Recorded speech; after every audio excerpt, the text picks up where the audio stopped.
কোরআন শরীফটা একজন ফেলে দিয়েছিল কুদলাই।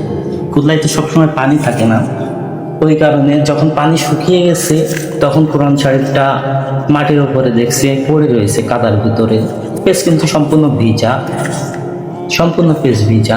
এই তো সম্পূর্ণ পেজ ভিজা, এটা সম্পূর্ণ পেজ ভিজা। কোরআন শরীফ ফেলতে হয় সমুদ্র বা বাবরে, কিন্তু কুদলার জন্য নাই। যেখানে ফেলতে হবে সবসময় যেন পানি থাকে, এটা এখন কবরস্থানে দাফন করে দেওয়া হবে।